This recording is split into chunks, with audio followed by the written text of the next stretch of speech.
ఈ సంవత్సరం మన 78వ స్వాతంత్ర దినోత్సవాన్ని జరుపుకుంటున్నాం. మన దేశానికి స్వాతంత్రం తీసుకురావడం కోసం ఎందరో మహానుభావులు నేల కొరిగారు.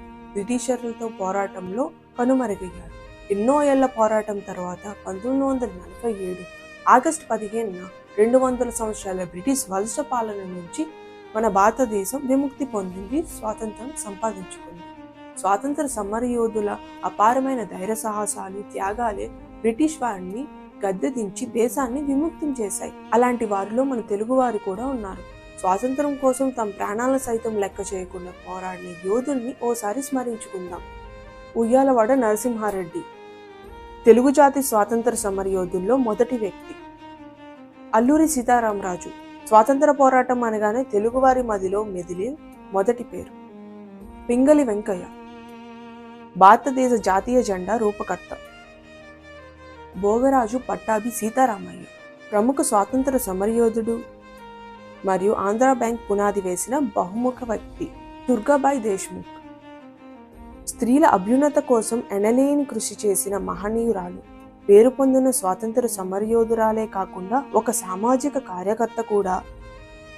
టంగుటూరి ప్రకాశం పంతులు ఆంధ్రప్రదేశ్ మొదటి ముఖ్యమంత్రి.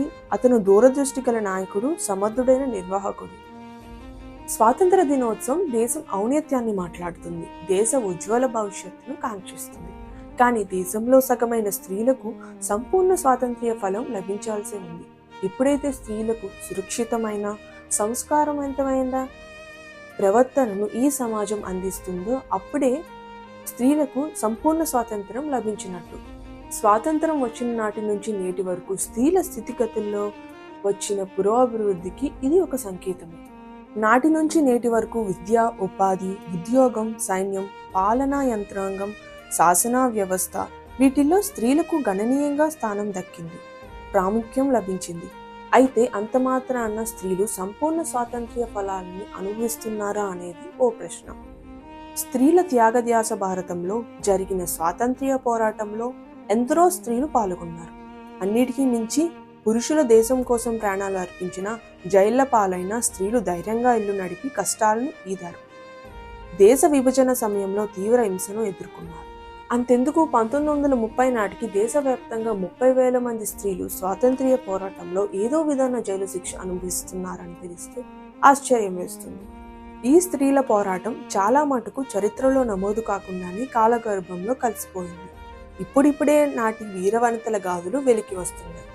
ఇంత పోరాటం, త్యాగం చేసి స్త్రీల భాగస్వామ్యంతో తెచ్చుకున్న స్వాతంత్ర్యంలో స్త్రీలు నిజంగా సంతోషంగా, సురక్షితంగా ఉన్నారా?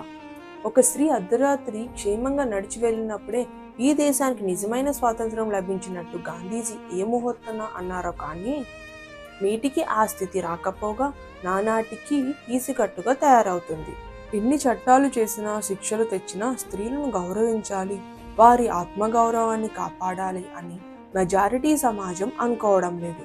నా స్త్రీ స్వాతంత్ర్య మర్హతి అనే భావన సమాజంలో ఆది కాలం నుంచి చొప్పించి ఉండడం వలన స్త్రీ చేసే ప్రతి పనిలో తప్పు ఎంచడం, అదుపు చేయడం, దండించడం, వివక్ష చూపించడం, చులకనగా చూడడం ఆనవాయితీగా మారింది.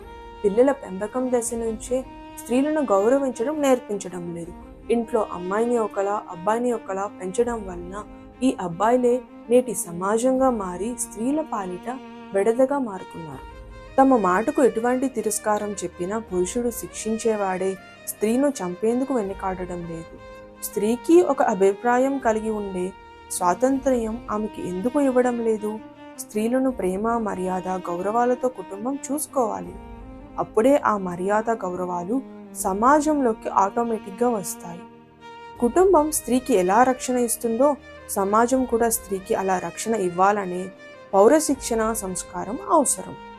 పురుషులు మాత్రమే కాదు, స్త్రీలు కూడా కుటుంబం, సమాజం, దేశం కోసం గొప్పగా ఆలోచించగలరు. వారికి స్వేచ్ఛ, స్వాతంత్రం ఇచ్చి చూస్తే తెలుస్తుంది. అలాంటి వేకువలోకి దేశం ఉదయించాలని ఈ స్వాతంత్ర దినోత్సవ సందర్భంగా కోరుకుంటూ అందరికీ స్వాతంత్ర దినోత్సవ శుభాకాంక్షలు. జై హింద్, జై భారత్.